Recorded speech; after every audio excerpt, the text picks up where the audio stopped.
मेरे प्यारे देशवासियों, आज हम सब 80वां स्वतंत्रता दिवस मना रहे हैं। आज हर दिलों की धड़कन वंदे मातरम के नाद से गूंज रही। आज हर घर तिरंगा है, हर मन तिरंगा है और देश उत्साह और उमंग के साथ नए संकल्पों को लेकर के आज आगे बढ़ रहा है। आप सबको स्वतंत्रता दिवस की बहुत बहुत शुभकामनाएं।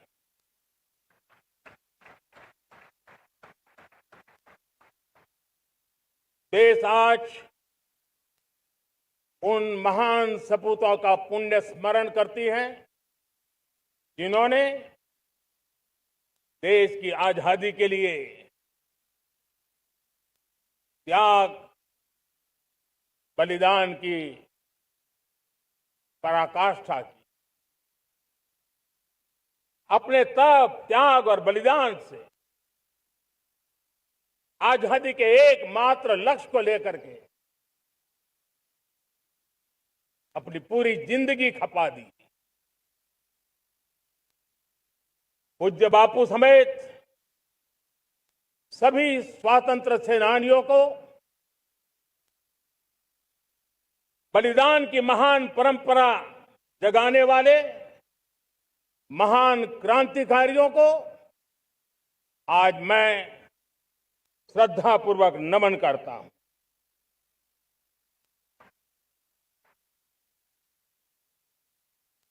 आज जो इस समारोह में उपस्थित है उन सब के लिए आज एक ऐतिहासिक पल भी है।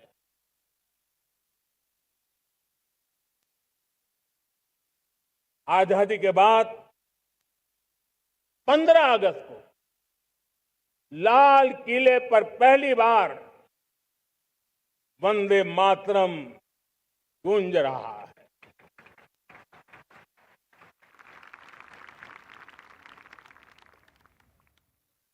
आज जब हम देश के लोग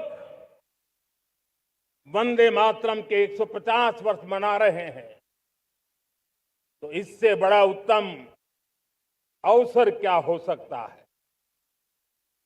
मेरे प्यारे देशवासियों, पिछले दिनों देश के कुछ हिस्सों में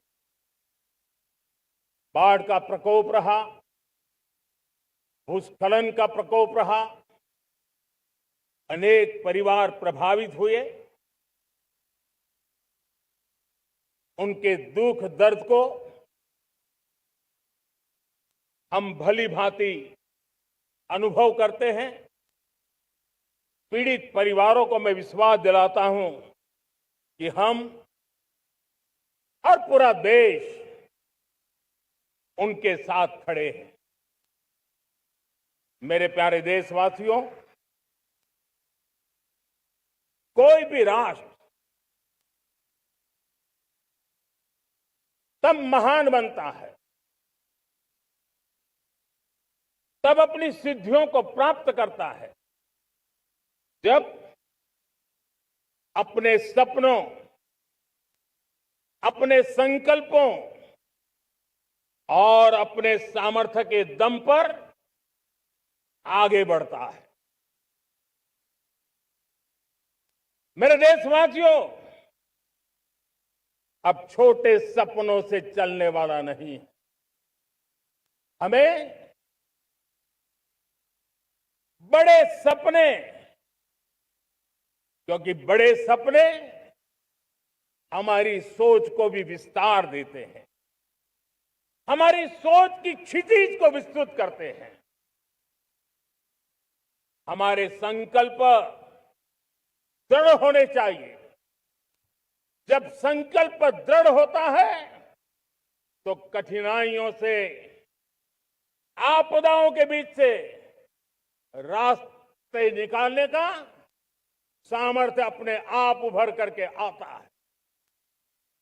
और मेरे प्यारे देशवासियों, हमारे संकल्प भी ऊंचे होने चाहिए, क्योंकि जब सपने ऊंचे होते हैं, संकल्प ऊंचे होते हैं, तो हमारे सामर्थ्य की ऊंचाई भी बढ़ती है, हमारे प्रयासों की ऊंचाई भी बढ़ती है, और तब जाकर के हम सपनों को साकार कर सकते हैं।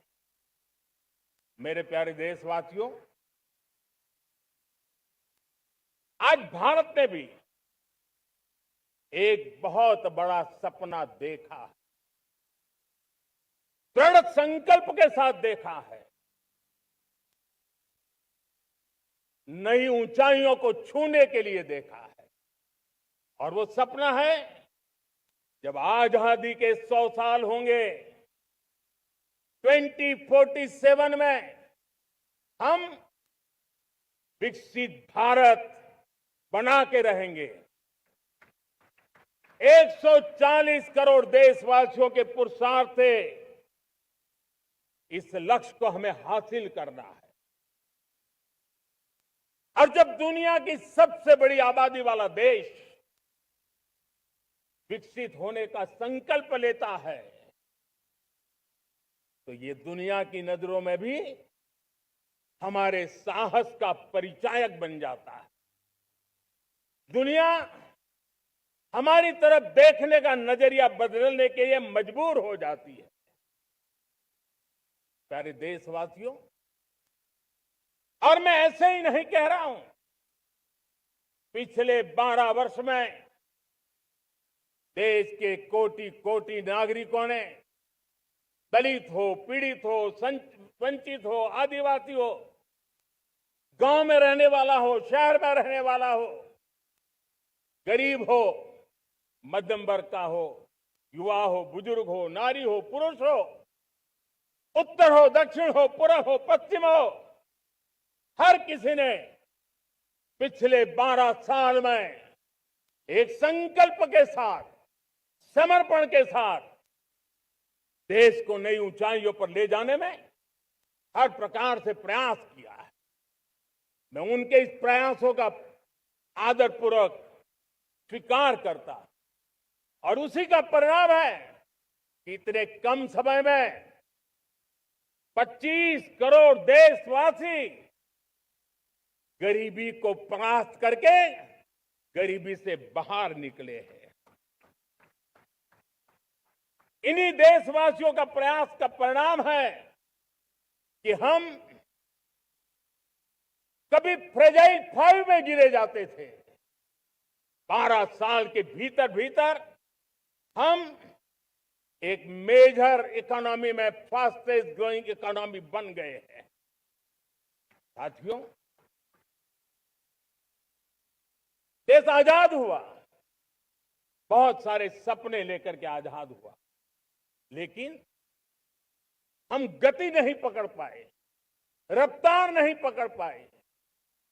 होती है, चलती है, अरे हो जाएगा, देखा जाएगा, उसी में खोए रहे। 2014 तक आते आते तो पूरे विश्व ने हमें फ्रेजाइल 5 के उस में डंप कर दिया था। ऐसे समय पिछले 12 साल में भारत ने एक नई रफ्तार पकड़ी, तेज गति से हम आगे बढ़ रहे हैं। और देशवासियों का संकल्प है कि अब 140 करोड़ देशवासियों के संकल्प को, सामर्थ्य को रोकना नामुमकिन है। प्यारे देशवासियों, पिछले 12 वर्षों में डिफेंस प्रोडक्शन करीब 4 गुना हुआ, खादी और ग्रामोद्योग का उत्पादन करीब 5 गुना हुआ, इलेक्ट्रॉनिक मैन्युफैक्चरिंग करीब 7 गुना बढ़ा, आधुनिक रेलवे कोच का निर्माण 21 गुना बढ़ा, मोबाइल फोन उत्पादन 33 गुना बढ़ा। इतना ही नहीं, आधुनिक युग को देकर के भी डिजिटल और इनोवेशन की दुनिया में भी हमने अपना परचम लहराया। इंटरनेट कंज्यूमर करीब करीब 4 गुना बढ़े। पेटेंट ग्रांट होने की संख्या 4 गुना बढ़ी। डिजिटल ट्रांजैक्शन 100 गुना बढ़े। सामान्य मानवीय की सुविधाओं की तरफ भी हमने उतना ही गंभीरता से काम किया।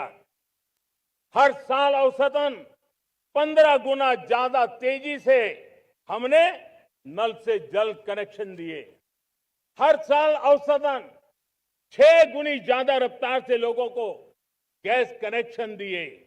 हर साल 4 गुनी रफ्तार से गरीबों के लिए टॉयलेट बनाने का काम किया। हर साल 3 गुना ज्यादा तेजी से गरीबों को घर देने का काम किया। देश ने गवर्नेंस में भी बहुत बदलाव लाया। हजारों की संख्या में कंप्लायंसेस खत्म किए।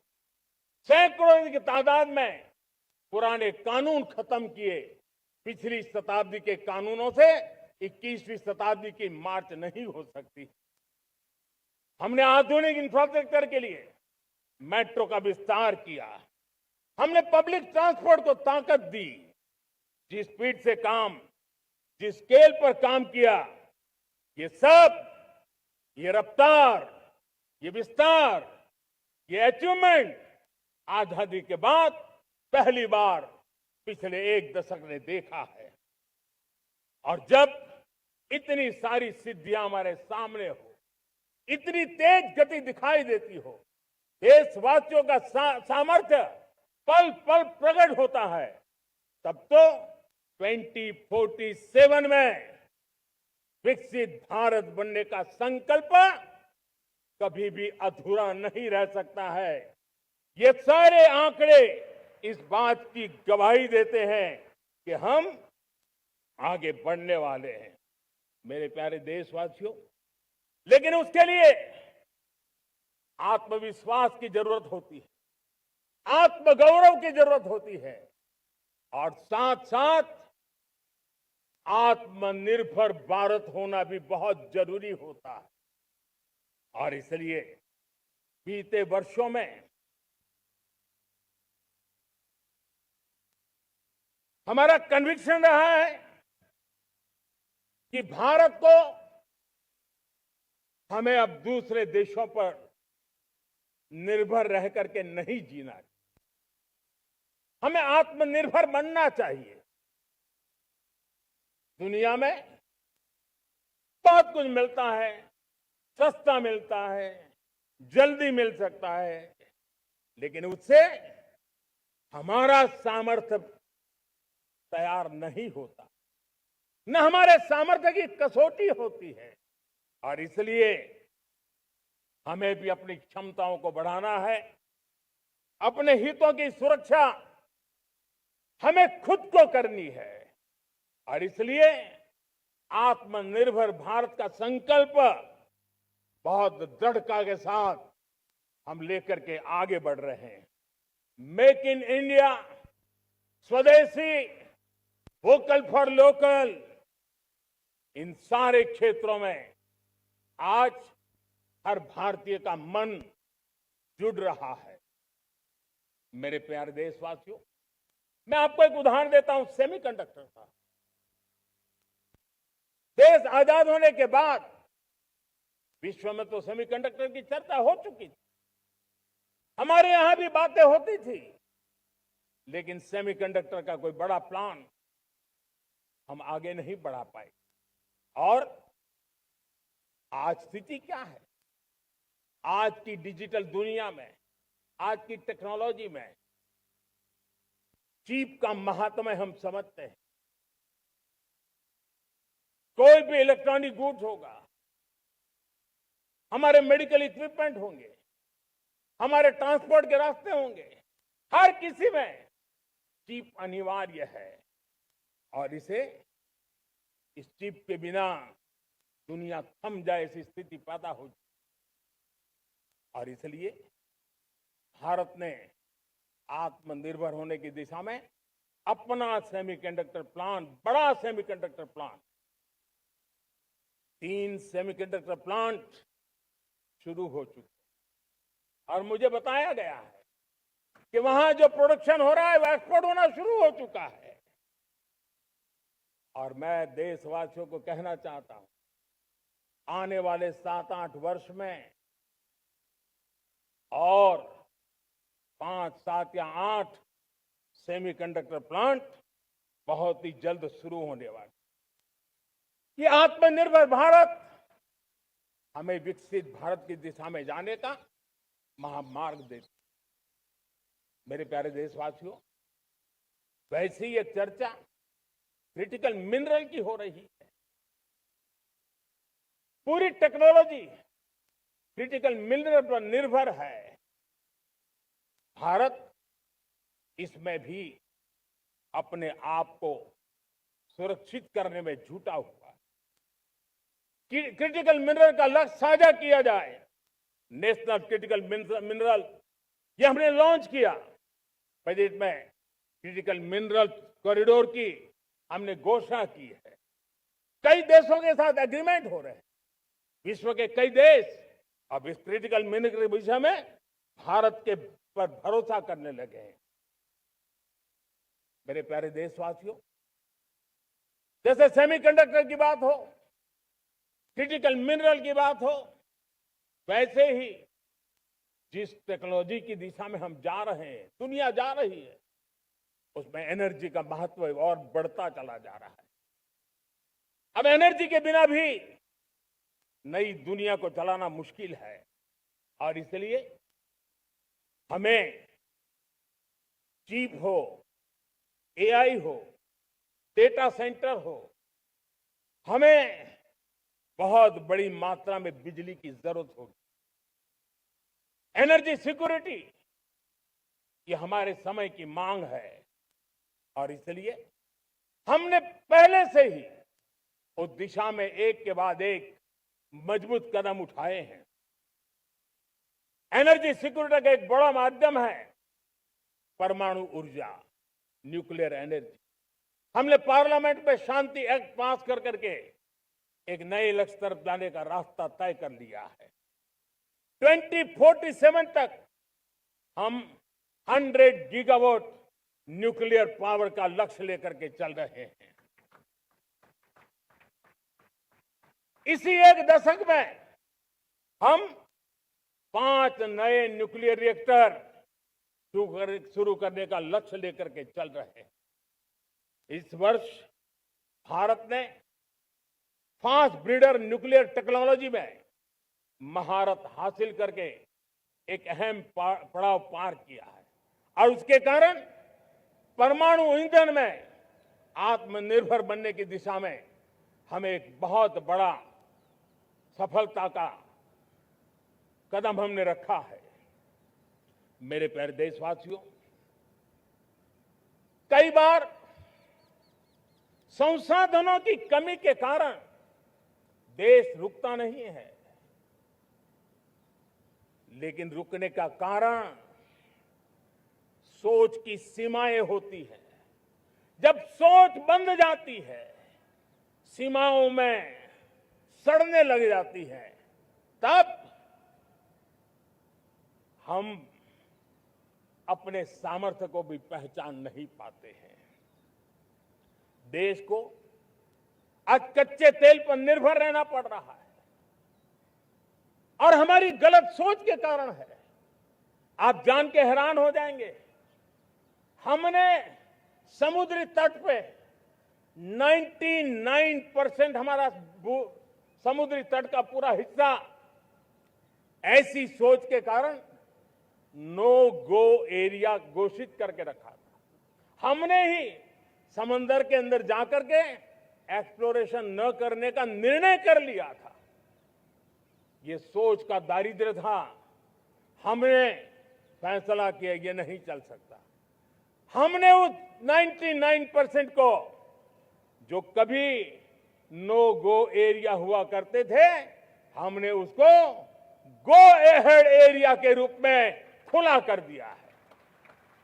और अब हम समुद्र के भीतर भी एक्सप्लोरेशन करने की और नए नए भंडार खोजने की दिशा में हम प्रवृत्त हैं, हम प्रयास कर रहे हैं। हमने पिछले वर्ष उसी दिशा में एक महत्वपूर्ण कदम रखते हुए समुद्र मंथन की घोषणा की थी और पिछले दिनों हमने 85,000 करोड़ रुपए इस काम के लिए आवंटित करके काम को गति देने का निर्णय कर लिया है। मेरे प्यारे देशवासियों, एनर्जी सिक्योरिटी, इसका मैंने कहा कि हमें ऑल्टरनेट स्रोतों की तरफ भी पूरी शक्ति लगाना बहुत जरूरी है और इसलिए ऊर्जा का सही इस्तेमाल बढ़ाते हुए भारत इसी दिशा में आज तेजी से काम कर रहा है। 2014 से पहले, मतलब आज से 12 साल पहले, हमारे देश में सिर्फ 70 शहरों में पाइप से गैस की व्यवस्था थी, पाइप से गैस डिस्ट्रीब्यूशन होता था। 12 साल में इन 70 शहरों को हमने 700 शहरों तक पहुंचा दिया है। ये होती है रफ्तार, ये होता है विस्तार। 2014 के पहले मुश्किल से 20-22 लाख घरों में पाइप से गैस पहुंचता था। आज 2.25 करोड़ घरों में पाइप से गैस पहुंचाने का काम हो रहा है। 12 वर्ष पहले देश में सोलर एनर्जी की कैपेसिटी सिर्फ 2 गीगावाट थी। 2 गीगावाट, आज 160 गीगावाट हमने प्राप्त किया है लक्ष्य। मेरे प्यारे देशवासियों, मैं एक और जानकारी देता। हमने इसका लाभ देश के मध्यम वर्ग को, सामान्य परिवार को मिले, इस तरफ भी उतना ही ध्यान केंद्रित किया। हमने पीएम सूर्यघर मुफ्त बिजली योजना चालू की और आज मुझे संतोष है कि इतने कम समय में 50 लाख घरों का सोलर एनर्जी का काम हम आंकड़ा पार कर चुके हैं। तेजी से चल रहा है और उसके कारण हजारों घरों का बिजली बिल 0 हो गया है। हजारों घर अपनी बिजली का उपयोग करने से अतिरिक्त बिजली आज बेच करके कमाई कर रहे हैं। हर परिवार को हम इस काम के लिए 80,000 रुपया सरकार की तरफ से एक एक परिवार को मदद दी जा रही है, तब जाकर के हम इस काम को पूरा कर रहे हैं। मेरे प्यारे देशवासियों, आपको जानकर के हैरानी होगी, ये जो हमारी रेलवे है उसका इलेक्ट्रिफिकेशन का काम हमारे देश में 1925 में शुरू हुआ था। 1925 में इलेक्ट्रिफिकेशन का काम शुरू हुआ, लेकिन 90 साल में 1925 से लेकर के 90 साल में सिर्फ 30% रेल का इलेक्ट्रिफिकेशन हुआ था। यानी 90 साल में 30%।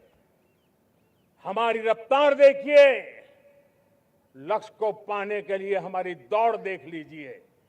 हमने एक दशक के अंदर 100% काम पूरा कर दिया।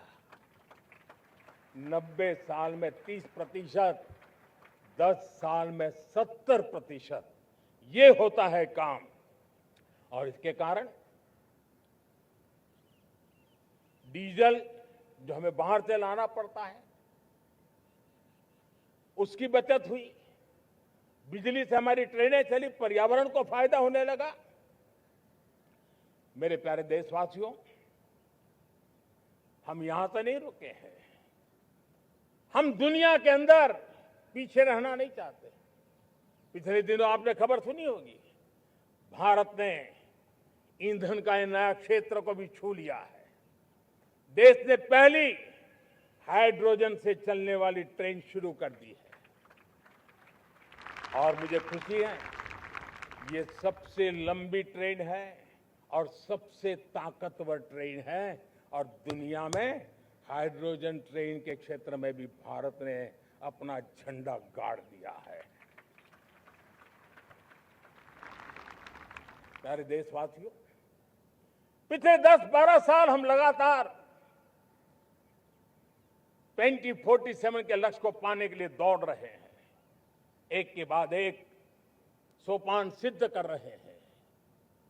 हमने सोचा भी नहीं था कि हमें इसमें भी कुछ मुसीबतों का झेलना पड़ेगा। पिछले 10-12 वर्ष में कितने संकटों का सामना करना पड़ा। कोरोना जैसी वैश्विक महामारी ने पूरी दुनिया को चिंता में डाल दिया था, सारी व्यवस्थाएं चरमरा गई थी। कोरोना से बाहर निकले, युद्ध की विभीषा की खबरें आने लगी, कहीं यूक्रेन तो कहीं पश्चिम एशिया, हर जगह पे तनाव का माहौल। और पता नहीं भविष्यवेत्ताओं ने तो न जाने क्या क्या घोषणाएं कर दी थी। देश को डराना, देश को भयभीत रखना, देश को चिंतित रखना, इसी में कुछ लोगों को आनंद आता है। वैक्सीन नहीं मिलेगी, कोविड में लोग बचेंगे नहीं, कुछ भी नहीं होने वाला। वेस्ट एशिया का क्राइसिस आया, पेट्रोल पंप पे पेट्रोल नहीं मिलेगा, गैस नहीं मिलेगा, डीजल नहीं मिलेगा, फर्टिलाइजर नहीं मिलेगा। सारी दुनिया भर की अफवाहें फैला करके भारत के लोगों को भयभीत करने का, डराने का, चिंता के अंदर डुबो देने का कुछ लोगों को आनंद आ रहा था। लेकिन देश ने देख लिया कि पिछले 10-12 साल की सुविचारित योजनाएं रंग ला रही है और हम इतने बड़े संकट के बावजूद भी नागरिक देवो भव के मंत्र को लेकर के जीते हुए भारत ने जो तैयारियां की थी, एक के बाद एक कदम उठाया था। सोचा नहीं था कि संकट आएगा, लेकिन उस संकट के समय में ये सारी चीजें काम आ गई और आज देश में गैस भी है, पेट्रोल भी है, यूरिया भी है। हम अपनी ताकत के ऊपर खड़े हो रहे, चल रहे। मेरे प्यारे देशवासियों, दुनिया के इन संकटों का प्रभाव हर किसी पर हुआ, हम भी अछूते नहीं। यूरिया के दाम दुनिया में 3,000 रुपया पहुंच गए एक बोरी का। आज भी हम मेरे देश के किसानों को वो बोझ सहने के लिए मजबूर नहीं कर रहे। सरकार अपने कंधों पर वो बोझ उठा रहा है और दुनिया से जो 3,000 रुपया में यूरिया का बोरा हमें मिलता है, वो हमारे किसानों को हम सिर्फ 300 रुपये में दे पाते हैं। इतना ही नहीं, डीएपी आज दुनिया में बाजार 5,000 पहुंच चुका है, लेकिन मेरे देश के किसानों को दिक्कत ना हो इसलिए 1,350 रुपये में आज भी डीएपी देने का काम हम कर रहे हैं। मेरे प्यारे देशवासियों, एक समय था जब मैं आत्मनिर्भरता की बात कर रहा था तो कुछ लोग एयर कंडीशन चैम्बर में बैठ करके सोचने वाले लोग हमें बता रहे थे ग्लोबलाइजेशन का क्या होगा। लेकिन दुनिया देख रही है कि पिछले एक दशक में ऐसा लग रहा है कि दुनिया ने ग्लोबलाइजेशन बोलना ही बंद कर दिया है। जहां से ग्लोबलाइजेशन की आवाज आती थी वो बंद सुनाई नहीं देती है। दुनिया का हर देश अपनी अपनी संभालों के मिजाज की तरफ गया है। लेकिन दुर्भाग्य से इस संकट के कालखंड में कुछ लोगों ने अपना रुतबा दिखाने के लिए संसाधनों को वेपनाइज करने का खेल खेला है। दुनिया अपने पास जो कुछ भी है उसको वेपनाइज करने में लगी है। संसाधनों का वेपनाइज, रिसोर्स का वेपनाइज, पेट्रोल, डीजल, फर्टिलाइजर, दवाइयां, टेक्नोलॉजी की चिप्स, इतना ही नहीं भूभाग को भी वेपनाइज किया जा रहा है। मुझे और ऐसे समय अगर हम आत्मनिर्भरता मंत्र को लेकर 10 साल सही दिशा में न चले होते तो हम कल्पना कर सकते हैं कि ऐसी चुनौतियों का मजबूती से मुकाबला कैसे करते। और हमारी तैयारियां निरंतर बढ़ती जा रही है। मेरे प्यारे देशवासियों, दूसरी तरफ आज भारत का प्रोफाइल पूरी तरफ बढ़ रहा है। आज भारत दुनिया के लिए एक स्वीकृत और सम्मानीय देश के रूप में बन रहा है। भारत के पास स्थिर पॉलिटिकल मैंडेट है, स्थिर सरकार है, भारत का वाइब्रेंट लोकतंत्र है, भारत का मजबूत न्याय तंत्र है और हम सबको दिशा देने वाला भारत का संविधान है। और अब दुनिया हमारे इन सामर्थ्य को पहचानने लगी है और इसलिए 2014 के बाद दुनिया करीब करीब 40 देशों के साथ हमारा एफटीए एग्रीमेंट हो रहा है। अब देखिए कितना बड़ा अवसर आया है। लेकिन ये जो ट्रेड एग्रीमेंट्स हुए हैं ये एक बहुत बड़ा अवसर है और इसलिए खास करके मैं मेरे एमएसएमईज को कहना चाहूंगा कि हमें इस मौके को छोड़ना नहीं है। दुनिया में हमें पहुंचना है। भारत के उत्पाद की हर चीज विश्व के बाजार में पहुंचे और चाहे हमारा टेक्सटाइल हो, हमारी मशीनरी हो, हमने दवाइयां हो, हमने मौका छोड़ना नहीं है। लेकिन वैश्विक जो पैरामीटर्स हैं उस पैरामीटर को हमें पार करना होगा। हमें दुनिया से जो मिलता है उसे अच्छा देना पड़ेगा, दुनिया में जो मिलता है उसे सस्ता देना पड़ेगा। और पंजाब के लुधियाना से लेकर के तमिलनाडु के तिरुपुर तक हमारा टेक्सटाइल सेक्टर दुनिया में पहुंच सकता है। इतना ही नहीं, केरलम से लेकर के गुजरात और तमिलनाडु से लेकर के बंगाल, ये हमारा समुद्री तट, हमारे मछुआरे भाई बहन आज इस एफटीए के कारण हमारे श्रिप यानी झींगा उसके एक्सपोर्ट की बहुत संभावना बनी है। हमारे सी फूड की दुनिया में पहुंच बनने की संभावना पड़ी हुई है। और इसलिए मैं चाहूंगा कि हम इस परिस्थिति का फायदा उठाते हुए, हम आगे चलते हुए हम इन कामों को पार करने के लिए प्रयास करें। मेरे प्यारे देशवासियों, मैंने जो भूमिका आपके सामने रखी है उसके पीछे 2047 का लक्ष्य इन मजबूत नींव पर खड़ा है। 2047 विकसित भारत का लक्ष्य हमने पिछले 10-12 साल में देशवासियों ने जो सामर्थ्य दिखाया है उस सामर्थ्य का हिस्सा है। और इसलिए मेरे प्यारे भाइयों बहनों, सदी का 1/4 हिस्सा बीत चुका है और अगला 1/4 हमारे लिए अत्यंत महत्वपूर्ण है। अब हम रुक नहीं सकते हैं, हमारी गति नहीं रुक सकती है, हमारी दिशा तय हो चुकी है, हमें प्राप्त करके रहना है। और इसके लिए हमें अपना वर्क कल्चर बदलना होगा।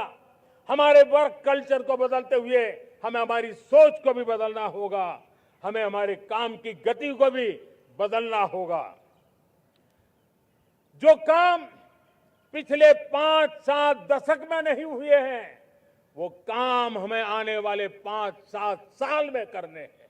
और मेरा भरोसा है मेरे देश की युवा शक्ति पर, मेरे देश के नौजवानों पर, मेरे देश की माताओं को बहनों पर, मेरे देश के किसानों पर, मेरे देश के मजदूरों पर कि हम इस सपने को साकार कर सकते हैं। और इसलिए हमें रिफॉर्म की गति को भी आगे बढ़ाना है। और जब मैं रिफॉर्म की बात कर रहा हूं, रिफॉर्म नहीं हमारे लिए कोई कंपल्सन है, नहीं रिफॉर्म ये हमारे के लिए कोई बजबड़ है। हमारे लिए रिफॉर्म ये कन्विक्शन है। आउट ऑफ कन्विक्शन हम रिफॉर्म एक्सप्रेस पर चल पड़े हैं और हम आने वाले दिनों में भी नेक्स्ट लेवल रिफॉर्म की ओर बढ़ने वाले हैं। और इसलिए सरकार, समाज, उद्योग, उत्पादक, किसान, हर किसी ने अपनी ट्रेडिशनल व्यवस्थाओं में रिफॉर्म करना पड़ेगा, सोच में रिफॉर्म करना होगा, अपने लक्ष्यों को रिफॉर्म करना होगा। और इसलिए मेरे प्यारे देशवासियों, हमें एक निश्चित दिशा में को लेकर के चलना होगा। मैं आज उस युग को भी याद करना चाहूंगा जब देश भारत का सामर्थ्य सप्त सिंधु के रूप में हम जानते थे, हम समझते थे, हम सुनते थे। अब विकसित भारत बनाने के लिए हमें नई धारा चाहिए। आज लाल किले की प्राचीर से मैं देश के सामने शक्ति की सप्त धारा का आवाहन करता हूं। आने वाले 5-7 साल में जो पिछले 5-7 दशक में नहीं हुआ, वो सप्त धारा के सामर्थ्य से, शक्ति से हम देश को नई ऊंचाई, नई गति देंगे और नए लक्ष्यों को पार करने वाला सामर्थ्य देंगे। और इसके साथ साथ देश की युवा शक्ति का सामर्थ्य का भरपूर राष्ट्र निर्माण में उपयोग होगा। उनकी शक्ति जोड़ी जाएगी। आने वाले दिनों में जब मैं सप्तधारा की बात करता हूं, सप्तधारा की पहली शक्ति है मैन्युफैक्चरिंग पावर।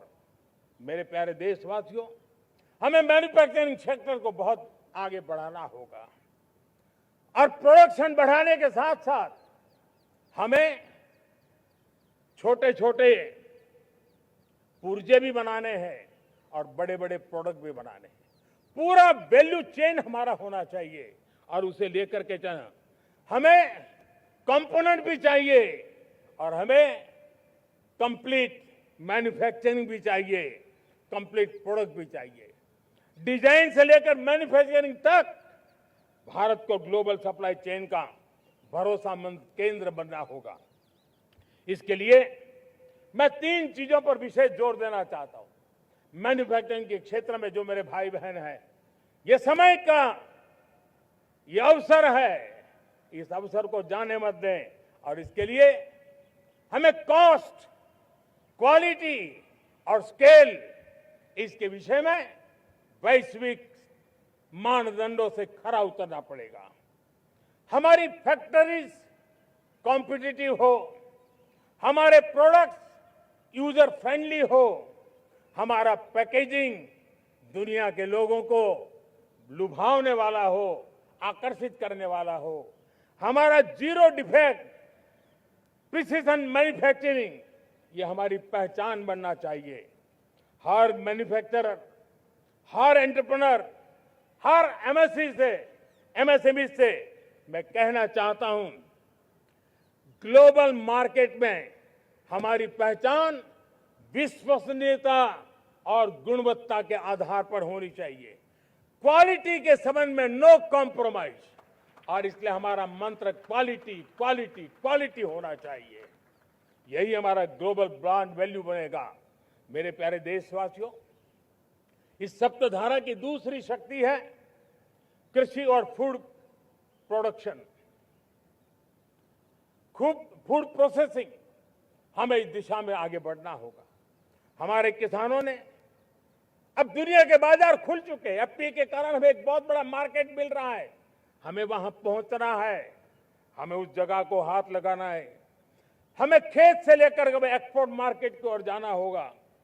हमारे पारंपरिक खान पान हो, हमारे मिलेट्स हो, हमारे मसाला हो, हमारे फल हो, फूल हो, क्या कुछ नहीं है हमारे पास, वो ग्लोबल ब्रांड्स बनने चाहिए। हमारे किसान केमिकल फ्री खेती को बल देंगे, दुनिया में इनकी मांग और बढ़ने वाली है। और जो ग्लोबल पैरामीटर्स के अंदर हर प्रकार से सिद्ध होने वाले हमारे एग्रो प्रोडक्ट होंगे, तो दुनिया में हम आसानी से पहुंच पाएंगे।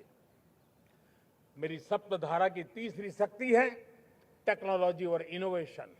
मेरे प्यारे देशवासियों, आज जमाना एआई का है, क्वांटम का है, स्पेस का है, रोबोटिक्स का है, डेटा सेंटर्स का है। पूरी तरह एक नया क्षेत्र खुल चुका है और इमर्जिंग टेक्नोलॉजी ये भी हर पल हमें चुनौती दे रही हैं।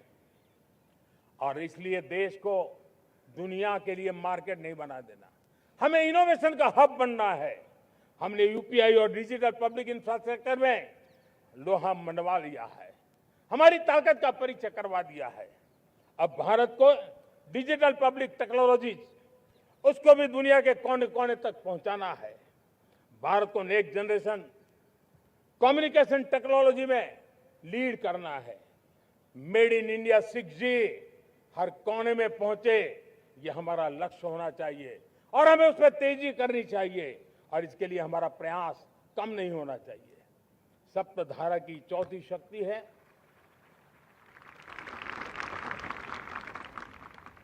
गति शक्ति। ये गति शक्ति देश के अंदर सीमलेस फास्ट कनेक्टिविटी पर हमें बल देना होगा। शहरों को हाई स्पीड रेल से हमें जोड़ना होगा।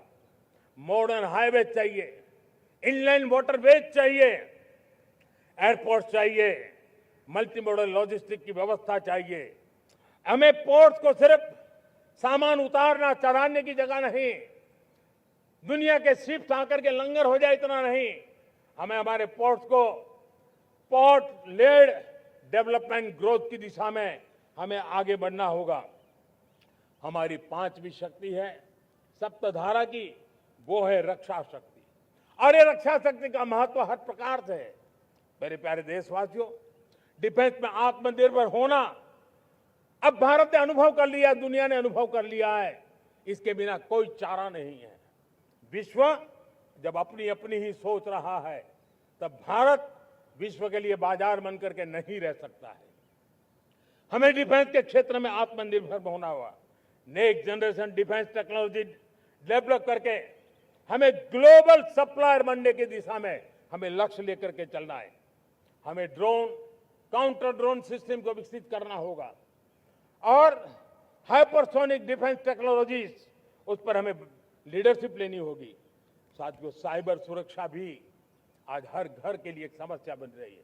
वो भी एक रक्षा का क्षेत्र है जिसमें हमारे युवाओं की जो सामर्थ्य है, उस सामर्थ्य का उपयोग हम देश के और दुनिया के लिए कर सकते हैं। हमारी सप्तधारा की छठी शक्ति है ग्रीन इकोनॉमी, ब्लू इकोनॉमी, जो ग्रीन जॉब को भी जन्म देती है। हमें green hydrogen, renewable energy, energy storage, green mobility, green manufacturing in global scale हमें पा करके रहना है। हमें दुनिया जब ग्लोबल वार्मिंग की चर्चा करती रहती है, हम रास्ते खोजते रहते हैं, हम समस्याओं का समाधान दे रहे हैं और भारत एक ग्रीन मूवमेंट का बहुत बड़ा सामर्थ्य लेकर के चलिए। भारत के पास ब्लू इकोनॉमी के लिए भी बहुत बड़ा अवसर है। बहुत बड़ा लंबा हमारा कोस्ट लाइन है। ब्लू इकोनॉमी के लिए बहुत बड़े अवसर है। फिशरीज है, कोस्टल टूरिज्म है, ओशन टेक्नोलॉजी है। ऐसे कितने ही क्षेत्र हैं जिसमें हम आगे बढ़ सकते हैं। मेरे प्यारे देशवासियों, भारत सप्तधारा की जब बात करके लेकर चला है, तब हमारी सातवीं धारा है और दुनिया के लिए इसका अपना भी एक महत्व है और वो है भारत का सॉफ्ट पावर। भारत के सॉफ्ट पावर की ताकत है। आज योग ने पूरी दुनिया को भारत के साथ जोड़ के रखा हुआ है। योग दुनिया के लिए एक ऊर्जा बनता जा रहा है, भारत के लिए विश्वास का बड़ा कारण बनता जा रहा है। जिस भारत के पास आस्था के केंद्र हो, जिस भारत के पास आयुर्वेद हो, जिस प्रकार से भारत के पास होलिस्टिक हेल्थ केयर की व्यवस्था हो, हील इन इंडिया का मूवमेंट हो, हम दुनिया के अंदर हमारे सामर्थ्य को लेकर के जा सकते हैं। हैंडीक्राफ्ट हो, संस्कृति हो, हमारी फिल्में हो, हमारा क्रिएटिव वर्ल्ड हो, वीएफएक्स हो, हमारा एनिमेशन हो, हमारी गेमिंग हो, डिजिटल कंटेंट हो, क्रिएटिव वर्ल्ड के अंदर भारत अपना रुतबा दिखा सकता है। हमने उसको वैश्विक सामर्थ्य के रूप में विकसित करना होगा। आज भारत ने वेव समिट को एक बहुत बड़ी ताकत दी है। दुनिया धीरे धीरे भारत का ये जो world audio visual and entertainment summit है, उसकी राह देखता रहता है और वो भारत के सॉफ्ट पावर को, भारत के क्रिएटिव दुनिया को परिचित करेगा। मेरे प्यारे देशवासियों, भारत के पास विशाल वन्य संपदा है। हमारे पास 100 से ज्यादा नेशनल पार्क है, क्षमता बहुत है, लेकिन विदेशी टूरिस्टों को आकर्षित करने में हम कम पड़े हैं। हमें मौका है हमारे सॉफ्ट पावर के माध्यम से दुनिया के टूरिस्टों को भारत के लिए आकर्षित करने का। हमारा सामर्थ्य में दुनिया को दिखाना है। हम ये काम आरा से करें और हम जल्द से जल्द हम इन लोगों, आज दुनिया में स्पोर्ट्स की जो है वो भी एक बहुत बड़ा भारत के प्रति आकर्षण का केंद्र। दुनिया के स्पोर्ट्स इवेंट भारत में क्यों न हो। कॉन्स्टेंट इकोनॉमी बहुत बढ़ रही है, देश के नौजवानों का आकर्षण है। विश्व का हर कोई कलाकार चाहता है कभी न कभी भारत की धरती पर अपना कॉन्सर्ट करे। ये एक बहुत बड़ा अवसर है, हमें इसको मोबिलाइज करने के लिए व्यवस्थाएं खड़ी करनी होगी। साथियों, सप्तधारा की इन 7 शक्तियां, सप्त शक्तियां, उद्देश्य सिर्फ एक सेक्टर में प्रगति करने का नहीं है। एक होलिस्टिक अप्रोच के साथ हमें राष्ट्र को जो लक्ष्य लेकर के हम चल रहे हैं, जो एम्बिशन लेकर के चल रहे हैं, उस स्केल को हमें पार करने की दिशा में काम करना है। मेरे प्यारे देशवासियों, कुछ चीजें मैंने बताई हैं, लेकिन मैं इससे भी आगे सोचता हूं। मैं जरा देश को झकझोरना चाहता हूं। मैं देश की शक्ति को भी झकझोरना चाहता हूं। देश यानी सिर्फ सरकार नहीं होती है, देश यानी हर नागरिक जुड़ता है। क्या हम सोच नहीं सकते कि फॉर्च्यून 500 की चर्चा तो बहुत सुनते हैं, आने वाले एक दशक में इन फॉर्च्यून 500 में 50 कंपनियां भारत की क्यों न हो, ये लक्ष्य हमारा क्यों न होना चाहिए। आज बैंकिंग सेक्टर फल फूल रहा है। दुनिया की टॉप बैंक के अंदर भारत की बैंक का झंडा भी क्यों न फहरता हो। भारत की बैंक भी टॉप बैंक 5 बैंक में भारत की भी एक बैंक होनी चाहिए। भारत की फार्मा की दिशा में हमने बहुत काम किया है, लेकिन समय की मांग है कि दुनिया की 5 बड़ी फार्मा कंपनियों में भारत की भी 1-2 फार्मा कंपनियों का नाम गूंजना चाहिए। भारत उसमें अपना स्थान बनाना चाहिए। लॉ फर्म्स होते हैं, रेटिंग एजेंसी होती है। क्या समय की मांग नहीं है कि ग्लोबल लीडरशिप अब हमारे हाथ में होनी चाहिए। टैलेंट है, सामर्थ्य है, हमारा लंबा इतिहास भी है, भाषाओं पर हमारा प्रभुत्व है, हमें विश्व में पहुंचना चाहिए। हमारी कोई कंसल्टिंग फर्म, अकाउंटिंग फर्म दुनिया के टॉप फर्म्स के अंदर क्यों नहीं होनी चाहिए। भारत की टेक्नोलॉजी कंपनियां दुनिया के अंदर सिरमौर हो, यह हमारा लक्ष्य होना चाहिए। हमारे ऐसे ब्रांड हो जिससे दुनिया आकर्षित होती हो, हमारे ब्रांड हमारे देश की पहचान हो और विश्व के लिए एक डेस्टिनेशन बन जाए, उस दिशा में हमें काम करना है। और इसके लिए मैं राज्य सरकारों को कहना चाहता हूं, मैं स्थानिक स्वराज की संस्थाओं को कहना चाहता हूं, भारत सरकार का भी यह दायित्व है कि हमें हमारे रिफॉर्म की गति बढ़ानी होगी। हमें 2047 के लक्ष्य के अनुरूप हमारी व्यवस्थाओं को विकसित करना होगा। हमें बीते हुए काल के नीति नियमों से नहीं चल सकते, हमें आने वाले सपनों के हिसाब से नीति नियमों को गढ़ना होगा। और इसको अगर हम पढ़ेंगे तो मुझे पूरा विश्वास है और मैं देशवासियों को भरोसा देता हूं, इसी रास्ते मेहनत में कोई कमी न करते हुए हम विकसित भारत का सपना पार करके रहेंगे। हमें सबको मिलकर के चलना है, केंद्र सरकार हो, राज्य सरकार हो, इंडस्ट्री हो, हम सब ने मिलकर के आगे बढ़ना है। हमें रिफॉर्म्स करते रहना है, रिफॉर्म्स को आगे बढ़ाते रहना है। और मैंने पहले भी कहा था, हम रिफॉर्म कंपल्सन से नहीं, कन्विक्शन से कर रहे हैं, लक्ष्य को प्राप्त करने के लिए कर रहे हैं। मेरे प्यारे देशवासियों, जब मैं विकसित भारत की बात कर रहा हूं, देश को तेज गति से आगे बढ़ाने की बात कर रहा हूं, उसका सबसे बड़ा लाभार्थी कौन है? इन सारे प्रयासों का सबसे बड़ा साधक कौन है? अगर साधक है तो मेरे देश का युवा है, मेरे देश की युवा शक्ति है। विकसित भारत की यात्रा में युवाओं की बहुत बड़ी भूमिका है। इतना ही नहीं, विकसित भारत का सबसे बड़ा लाभार्थी भी मेरे देश का युवा है। और इसलिए हमें विकसित भारत के लक्ष्य को युवाओं के साथ जोड़ करके आगे बढ़ाना है। युवाओं हमारी सर्वोच्च प्राथमिकता के साथ हमें आगे बढ़ना है। साथियों, पिछले 10-12 साल में उस दिशा में बहुत कुछ हुआ है। स्टार्टअप इंडिया अभियान, आज पूरे देश में 2.5 लाख से ज्यादा रजिस्टर्ड स्टार्टअप बन गए। देश के नौजवान खुद तो काम कर रहे हैं, अनेकों को रोजगार दे रहे हैं। 1 लाख करोड़ रुपया इनोवेशन फंड भारत सरकार ने घोषित किया है।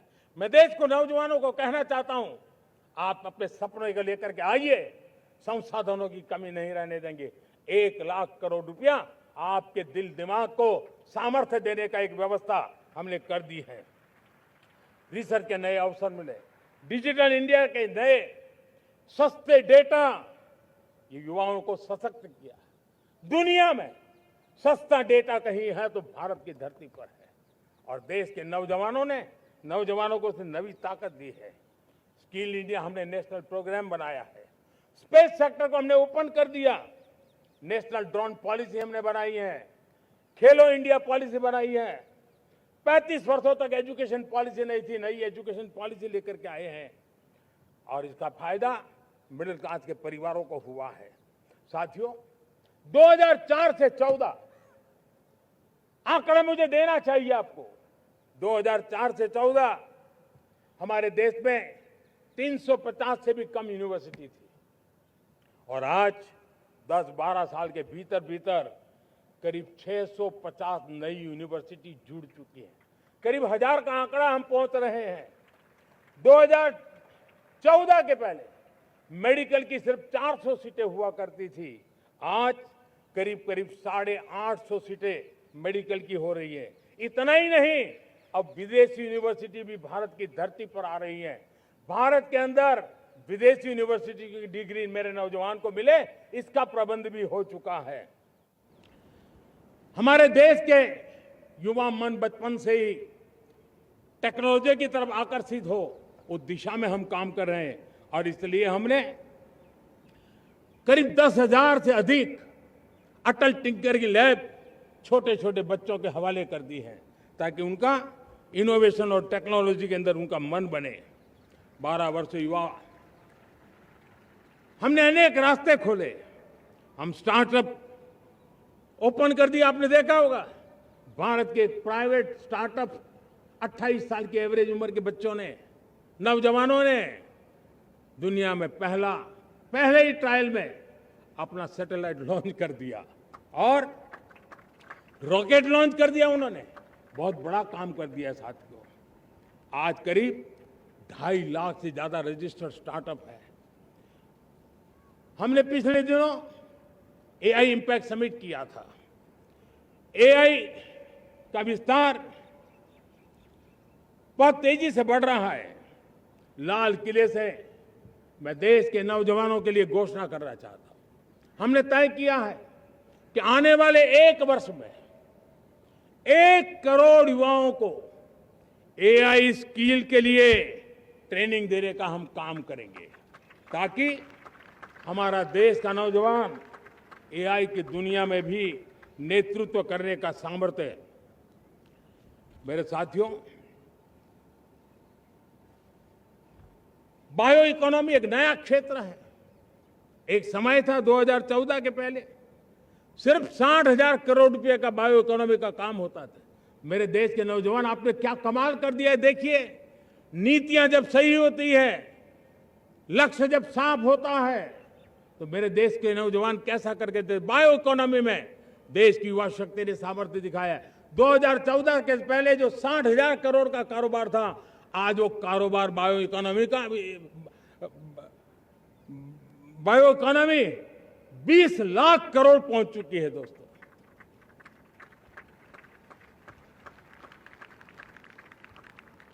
दो 2009-10 का कालखंड था, सिर्फ 25 लाख इलेक्ट्रिक व्हीकल हमारे देश में बिके थे। 1.5 लाख इलेक्ट्रिक व्हीकल बिके थे 2009-10 में। 1.5 लाख इलेक्ट्रिक व्हीकल। इस 25-26 में 25 लाख इलेक्ट्रिक व्हीकल बिके हैं। मेरे प्यारे देशवासियों, एविएशन सेक्टर भी मेरे नौजवानों के लिए बहुत तेजी से आगे बढ़ रहा है। नए एयरपोर्ट, नए रूट, नए नए रोजगार के अवसर बना रहे हैं। मेंटेनेंस, ओवरहॉलिंग, इसके भी कारण देश में बहुत बड़ी मात्रा में स्किल मैन पावर को काम मिल रहा है। मेड इन इंडिया हवाई जहाज बनाने की दिशा में हमने सफलता पाई है। Made in India defence transport aircraft C295 already अपनी उड़ान भर चुका है, सफल उड़ान भर चुका है। ये देश के नौजवानों के लिए, मेरे साथियों, ड्रोन ने भी बहुत बड़ा काम किया है। स्वामित्व योजना, गांव में ड्रोन से स्वामित्व योजना सफल हो रही है। करीब 3.25 करोड़ परिवारों को स्वामित्व योजना का लाभ मिला है और इसके कारण 140 लाख करोड़ रुपए जैसी संपत्ति अनलॉक हुई है, जिसके कारण बैंक से लोन मिल सकता है, लोग अपना कारोबार कर सकते हैं। मेरे प्यारे देशवासियों, हमारे मध्यम वर्गीय परिवारों के सामने एक बहुत बड़ा बोझ बन चुका है कोचिंग क्लासेस की स्पर्धा। हर माँ बाप को लग रहा है कि कोचिंग क्लास में बच्चे को नहीं भेजा तो हम प्रतिष्ठित परिवार नहीं है। इन गरीब और मिडिल क्लास परिवारों की हम चिंता करते हुए हजारों करोड़ रुपए का उनका खर्च है वो भी बचे, बेटे भी अपने आसपास रह सके, उनकी देखभाल हो सके, परिवार पर आर्थिक बोझ न आए। और इसलिए हमने युवाओं के लिए विभिन्न परीक्षाओं की फ्री ऑनलाइन कोचिंग हमने करने का निर्णय किया है। डिजिटल पब्लिक इंफ्रास्ट्रक्चर है, हमारे पास उत्तम टैलेंट है, टीचर्स हैं, उन संसाधनों को जोड़ करके हम देश के नौजवानों को फ्री कोचिंग देने का एक पूरा नेटवर्क हम खड़ा करने वाले हैं। मेरे प्यारे देशवासियों, मैं हमेशा कहता आया हूं, जो खेले वो खिले। जब मैं खेले वो खिले की बात कर रहा हूं, तब मेरे प्यारे देशवासियों, आज भारत खेल की दुनिया में अपनी जगह बना रहा है। अब खेल के पोडियम में भारत का राष्ट्रगीत सुनाई देता है, भारत का राष्ट्रगान सुनाई देता है, भारत का तिरंगा झंडा लहराता दिखाई नजर आ रहा है। टॉप्स योजना ने बहुत बड़ी सफलता पाई है। खेलो India games, university games, winter games, beach games, sports infrastructure, sports के लिए कोचिंग, स्पोर्ट्स मेडिसिन, स्पोर्ट्स के लिए न्यूट्रिशन, इन सारे विषयों में भारत अब महारत करने की दिशा में आगे बढ़ रहा है। नौजवानों के लिए पूरा नया क्षेत्र, खिलाड़ी न बन सके तो उसकी सपोर्ट सिस्टम में भी बहुत बड़ा क्षेत्र खुल रहा है। स्पोर्ट्स की दुनिया में भारत का प्रदर्शन बेहतर होता रहा है और हम 2036 में ओलंपिक के मजबूत दावेदार बनकर के आगे बढ़ रहे हैं और 2030 में कॉमनवेल्थ गेम्स को भारत होस्ट करने वाला है। और मेरे साथियों, दुनिया में जो ओलंपिक की खेल होते हैं, करीब 40 प्रकार के गेम होते हैं और करीब 350 साढ़े 350 स्पर्धाएं होती हैं ओलंपिक में। और आपको जानकर के दुख होगा मेरे देशवासियों, मेरे नौजवानों, मैं आपको चुनौती देता हूं, मैं आह्वान करता हूं, मैं आपकी मदद चाहता हूं। 350 जितने स्पर्धाओं में भारत 2/3 खेलों में कहीं होता ही नहीं, हमारी मौजूदगी नहीं होती, हम क्वालिफाई नहीं होते हैं। हमने तय किया है कि 2036 में जो ओलंपिक होगा, हम चाहते हैं कि वो भारत में हो, लेकिन 2036 में जिन विधाओं में आज भारत खेलता नहीं है, जिन विधाओं में भारत क्वालिफाई नहीं करता है, जिन स्पर्धाओं में भारत ने छोड़ के रखा है, 3/4 हिस्सा हमारे इंतजार कर रहा है। भारत उस पर बल देगा और इसके लिए हम टैलेंट हंट का एक अभियान भी चलाना चाहते हैं। हमें अगर 2036 के लिए खिलाड़ी चाहिए तो आज जो 5 साल, 10 साल, 15 साल की उम्र के नौजवान हैं, बेटे हैं, उनके तरफ ध्यान देना होगा, उन बेटियों पर ध्यान देना होगा। और इसलिए 5 से 15 उम्र के बच्चों में खेल प्रतिभा ढूंढने के लिए गांव गांव, शहर शहर, स्कूल स्कूल एक टैलेंट हंट का अभियान चलाया जाएगा। बच्चों की प्रतिभा को देखा जाएगा और फिर उनको स्पेशल ट्रेनिंग दे करके देश के लिए खेलने वाले अच्छे खिलाड़ी बनाए जाएंगे। मेरे प्यारे युवा, देश के सामने, देश के नौजवानों के सामने नशा एक बहुत बड़ा संकट बनता जा रहा है। नशा मुक्त भारत ये हम सबका सामूहिक दायित्व होना चाहिए। हमारे उज्जवल भविष्य के लिए हमारी युवा पीढ़ी मजबूत हो, हमारा युवा सामर्थ्य हमारे देश के लिए काम आए, इसलिए नशा मुक्त भारत। पिछले दिनों माय भारत के वॉलंटियर्स ने, देश के एनजीओ ने, देश के सामाजिक सांस्कृतिक संगठनों ने, देश के आध्यात्मिक पुरुषों ने मिलकर के नशा मुक्त भारत का 100 सप्ताह का एक कार्यक्रम तय किया है। 100 सप्ताह तक एक अभियान चलने वाला है। मैं हर परिवार को कहना चाहता हूं कि आप भी इस अभियान का हिस्सा बने, आप इसके साथ जुड़िए और देश के नशा मुक्त भारत के सपने को पूरा करने के लिए आप आगे आइए। मेरे प्यारे देशवासियों, 21वीं सदी में दशकों पुरानी जो चुनौतियां हैं, उन चुनौतियों को खत्म करना बहुत अनिवार्य है। नक्सलवाद, माओवाद लाखों युवाओं के भविष्य को तबाह कर दिया। अनेक माताओं के दूधमल नौजवानों को छीन लिया, बर्बाद कर दिया, हर मां बाप के सपनों को चूर चूर कर दिया। इस नक्सलवाद ने 4 दशक तक हिंदुस्तान के बहुत बड़े हिस्से को, बहुत बड़ी आबादी को दबोच करके रखा था, बंदूक के नोक पर दबोच करके रखा था, संविधान की धज्जियां उड़ा दी थी और देश के सामान्य नागरिकों की रक्षा में 3,500 से ज्यादा हमारी पुलिस के, सुरक्षा बल के जवान शहीद हो गए। युद्ध के अंदर जितने सैनिक मरते हैं, उससे ज्यादा हमारे पुलिस जवानों को जान की बाजी लगानी पड़ी ताकि देश के सामान्य मानवी को सुरक्षा मिले। ये नक्सलवाद ने धरती को लहूलुहान कर दिया था। 2014 में आपने जब हमें मौका दिया, उसी दिन हमने संकल्प लिया था कि हम देश को नक्सलवाद से मुक्त करेंगे। और आज मुझे खुशी है कि नक्सली माओवादी हिंसा आखिरी सांस भी शायद रहने की अब तो ताकत नहीं रही है। पूरी तरह उसे खत्म करने की दिशा में जहां पर कभी नक्सलवादियों की गोलियां चलती थी, जहां पर कभी धरती रक्त रंजित रहा करती थी, आज उसी नक्सल क्षेत्रों में, उसी इलाकों में नक्सल मुक्त होने के कारण विकास, विश्वास और प्रयास का तिरंगा लहरा रहा है। मेरे प्यारे देशवासियों, लेकिन इस चुनौती को हमने कम नहीं आंकना है। इस चुनौती से हमें और भी सावधान रहने की जरूरत है। वर्षों तक देश की सत्ता में माओवादी सोच के लोग गलियारों में अपनी जगह बना करके बैठे थे। सरकारी कमेटियों में सलाहकार के रूप में भी ये माओवादी सोच ने नीतियों को प्रभावित किया था। मेरे प्यारे देशवासियों,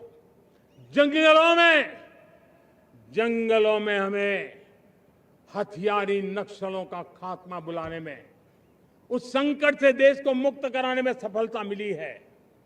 लेकिन हथियारी नक्सल तो गए, लेकिन दिमागी नक्सल, ये दिमागी नक्सल मौके की तलाश में है, हिंसा, अराजकता के वो रास्ते खोज रहे हैं, समाज को गलत राह पर घसीटने के लिए भांति भांति के दांव कर रहे हैं। इन दिमागी नक्सलियों को पहचानना होगा, इन दिमागी नक्सलियों को आइसोलेट करना होगा और राष्ट्र को विकसित राष्ट्र बनाने की मुख्य धारा की ओर देश की युवा पीढ़ी को जोड़ना होगा। मेरे प्यारे देशवासियों, सुरक्षित भारत बनाना हम सबका दायित्व है। चुनौती सीमा के भीतर हो या सरहद से बाहर, भारत हर परिस्थिति के लिए तैयार है। आज युद्ध का नेचर बदल रहा है। अब युद्ध सीमा पर ही होता है, गारंटी नहीं है। आज युद्ध सीमा के अंदर कहीं रिफाइनरी पे जाकर के, कहीं बैंकिंग सेक्टर को जाकर के, कहीं डेटा सेंटर को जाकर के, एक प्रकार से लड़ाई का नया रूप, इंफ्रास्ट्रक्चर तोड़े जा रहे हैं, फैक्ट्रियां तोड़ी जा रही है। हमने मिशन सुदर्शन चक्र की पिछले सालों घोषणा की थी, बहुत तेजी से उस पर काम चल रहा है। आज डिफेंस एक्सपोर्ट हमारा करीब 50 गुना बढ़ा है। करीब 100 देशों में हमारे अस्त्र शस्त्र पहुंच रहे हैं। वैश्विक पटल पर भारत की प्रतिष्ठा धीरे धीरे बढ़ रही है। बदलते हुए समय में अस्त्र शस्त्र की तरफ काम करना है, सैन्य बलों का सामर्थ्य बढ़ाना है, लेकिन साथ साथ नागरिकों को भी तैयार करना होगा। पिछली शताब्दी के युद्धों के अनुरूप जो सिविल डिफेंस की व्यवस्थाएं हमारे देश में विकसित हुई है, वो कालबाह्य हो चुकी है। और इसलिए मैं आज लाल किले से घोषणा कर रहा हूं कि हम आने वाले दिनों में सिविल डिफेंस का एक वाइब्रेंट नेटवर्क खड़ा करेंगे। आधुनिक व्यवस्थाओं से उनको परिचित कराएंगे।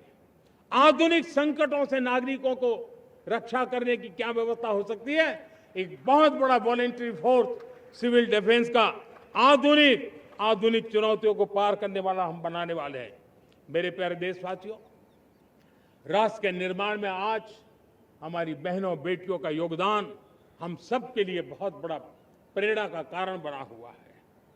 फाइटर जेट हो या सिविल एविएशन, हमारी बेटियां सबसे आगे दिखाई दे रही है। खेलकूद का मैदान हो, हमारी बेटियां आगे दिखाई दे रही। स्टेम एजुकेशन में भर्ती होने की प्रक्रिया हो, सबसे ज्यादा हमारी बेटियां आगे दिख रही है। आज सेना में भी एनडीए से जो बच्चियां निकली हैं, वो बड़े रौब के साथ देश की सेना का नेतृत्व करने का सामर्थ्य दिखाने लगी है। मेरी बेटियों की ताकत कैसी है। मैं पिछले दिनों साणंद में एक सेमीकंडक्टर प्लांट में गया, वहां आदिवासी बेटियां, देश के अलग अलग कोने से आई हुई बेटियां काम कर रही थी। वो उस गांव से आई थी जिन्होंने पासपोर्ट क्या होता है पता तक नहीं था। वो बेटियां विदेशों में गई, ट्रेनिंग लेकर के आई और आज चिप निर्माण का काम कर रही है और बड़े कॉन्फिडेंस, मैं जो उनका कॉन्फिडेंस देखा, मैं सचमुच में बहुत प्रभावित हुआ था। आज 3 करोड़ बहनों को हमने लखपति दीदी बनाने का लक्ष्य तय किया था, उसको पार कर लिया। अब हम 6 करोड़ लखपति दीदी बनाने के लक्ष्य को लेकर के आगे बढ़ रहे हैं। 3 करोड़ नई लखपति दीदी बनना मतलब ग्रामीण अर्थव्यवस्था में बहुत बड़ा बदलाव मातृशक्ति के द्वारा आने वाला है। मेरे प्यारे देशवासियों, आज पंचायतों में, नगर पालिका में, महानगर पालिका में बहुत बड़ी मात्रा में हमारी महिलाएं जनप्रतिनिधि बनकर के देश का मार्गदर्शन कर रही है, समस्याओं का समाधान कर रही है, बहुत ही सक्षम नेतृत्व दे रही है। और इसी को ध्यान में रखते हुए हमने पार्लियामेंट में नारी शक्ति वंदन अधिनियम पारित किया था, लेकिन किसी न किसी कारण से राजनीति के अखाड़े में पिछले 40 साल से ये सपना हमेशा राजनीतिक अखाड़े का शिकार हो गया है। मैं देश के सभी राजनीतिक दलों से आज लाल किले की प्राचीर से तिरंगे झंडे की छाया में खड़े होकर के प्रार्थना करता हूं, आग्रह करता हूं, आइए उन महिलाओं के सामर्थ्य के पुजारी बनिए, उन महिलाओं के सम्मान में आगे आइए और जल्द से जल्द हमारी माताओं बहनों को 33% विधानसभा और लोकसभा में उनको प्रतिनिधित्व मिले। वे भारत की नीति घड़तर के अंदर अपना योगदान दे। समय की मांग है और मैं सभी राजनीतिक दलों से फिर से आग्रह करता हूं, आइए महिला आरक्षण लागू करके महिला सम्मान में आप भी जुड़िए, आप भी यश लीजिए, आप भी क्रेडिट लीजिए, लेकिन मेरी माताओं बहनों को हक दीजिए। मेरे प्यारे देशवासियों, विकसित भारत का संकल्प तभी पूरा होगा जब विकास अंतिम व्यक्ति तक पहुंचेगा। 2014 से पहले सिर्फ 25 करोड़ लोगों के पास सोशल सिक्योरिटी का कवर था, सिर्फ 25 करोड़ के पास। साथियों, पिछले 5-7 दशक में सिर्फ 25 करोड़, हमने एक दशक के भीतर भीतर 100 करोड़ देशवासियों को सोशल सिक्योरिटी का कवच दिया है। आयुष्मान भारत योजना से 70 साल की उम्र के बुजुर्गों से भी आज 5 लाख रुपए तक मुफ्त दवाई की व्यवस्था हो रही है। करोड़ों करोड़ों परिवारों को इसके कारण बहुत बड़ी सुविधा मिली है। और इस आयुष्मान कार्ड के कारण 2 लाख करोड़ रुपया जो दवाई और ऑपरेशन के पीछे खर्च होना था, वो मेरे परिवारों के बच्चे हैं। वो गरीब परिवार है, वो मध्यम वर्ग के परिवार है, उनको इतनी बड़ी। मेरे प्यारे देशवासियों, आज मुझे एक काम के लिए आपकी मदद चाहिए। मैं आप सबसे एक मदद मांग रहा हूं। सभी नौजवानों से मैं चाहता हूं कि आप इसका नेतृत्व करिए। आपका 1 या 2 घंटे देश को बहुत बड़ी शक्ति देने वाले हैं। आपको लगेगा 1-2 घंटे में मैं देश की क्या शक्ति, मैं बताता हूं। आप बहुत बड़ी शक्ति बनने वाले हैं और इसलिए हर घर में वातावरण बने। इन दिनों देश में जनगणना का काम हो रहा है, सेंसस का काम हो रहा है, गिनती चल रही है। और गिनती सिर्फ आंकड़ों से बात बनती नहीं है, उसकी बारीकियों से नीतियां बनती हैं, योजनाएं बनती हैं। देश आगे बढ़ने की अपनी रूपरेखा तैयार करता है और इसलिए सटीक जानकारियां होना बहुत जरूरी है। कभी कभी जो सरकार की तरफ से प्रतिनिधि आते हैं वो इतनी जल्दी में होते हैं, कभी स्पेलिंग एक लिख देते हैं, कभी अलग लिख देते हैं और इसके कारण अल्टीमेट परिणाम हमें सही मिलने में दिक्कतें आती हैं। अब जब टेक्नोलॉजी अवेलेबल है और इस बार निर्णय किया है, आप स्वयं भी जनगणना में अपनी जानकारियां अपने मोबाइल फोन से भर करके दे सकते हैं। बाद में कोई बाबू आएंगे, कोई प्रतिनिधि आएंगे, आपसे चर्चा करेंगे, लेकिन आप परिवार के सब बैठ करके अगर डिजिटली अपना रजिस्ट्री करवा दे, सारी बारीकियां, स्पेलिंग में भी गलती ना हो, कोई भी जानकारियों में गलती ना हो, आप जितनी परफेक्ट जानकारी देंगे देश को आगे बढ़ने में बहुत बड़ी मदद मिलेगी। और इसलिए मैं देश के नौजवानों को कहता हूं कि आप अपने परिवार के लोगों को बिठा करके पूरे फॉर्म को समझिए। पहले कागज पे फॉर्म को भर दीजिए, कोई गलती है तो करेक्ट कर लीजिए और फिर टेक्नोलॉजिकली उसको डिजिटली इसको अपलोड कर दीजिए। आप देखिए इतना बड़ा काम देश कर लेगा और देश का समय और शक्ति सही काम के लिए उपयोग आएगा। और इसलिए मेरे देश के नौजवानों को जनगणना के इस काम में सक्रियता से जुड़ने के लिए मैं आग्रह करता हूं। मेरे प्यारे देशवासियों, मैंने लाल किले से पंच प्राण की बात कही थी। इस पंच प्राण ने देश को अपने आत्मगौरव की ओर लेकर के आगे बढ़ने का, लक्ष्यों को पार करने के सामर्थ्य के साथ आगे बढ़ने का एक बहुत बड़ा संबल दिया है। हमें गुलामी की मानसिकता हर पल मिटाते ही रहना है। जिस भारत का सपना नेताजी सुभाष चंद्र बोस ने देखा था, बाबा साहब आंबेडकर ने देखा था, पंडित नेहरू ने देखा था, सरदार पटेल, भगत सिंह, सुखदेव राजगुरु ने देखा था, डॉक्टर श्यामा प्रसाद मुखर्जी ने देखा था, भगवान बिरसा मुंडा ने देखा था, ज्योतिबा फुले ने देखा था, उन सब से प्रेरणा लेकर के हम आगे बढ़े। इस संकल्प को हम दोहराए, स्वयं से ऊपर राष्ट्र का हित हो, स्वयं से ऊपर राष्ट्र का हित हो और कर्तव्य ही हमारी पहचान हो। मैं सभी देशवासियों से कहूंगा, समय हमारा है। मैं सभी देशवासियों से कहूंगा, समय हमारा है, अवसर हमारा है, संकल्प हमारा है। आइए सपनों को संकल्प बनाए, संकल्प को सामर्थ्य बनाए और सामर्थ्य को सफलता में बदल के रहें। आइए हर कदम को विकास का कदम बनाएं, कदम से कदम मिलाएं, मन से मन मिलाएं, लक्ष्य से जुड़े रहे, एक दीप से जले दीप हजारों, आओ मिलकर विकसित भारत बनाए। इसी एक भावना के साथ इस मंगल पर्व पर आप सबको अनेक अनेक शुभकामनाएं। मेरे साथ बोलिए, भारत माता की, भारत माता की, भारत माता की, वंदे वंदे वंदे। बहुत बहुत धन्यवाद।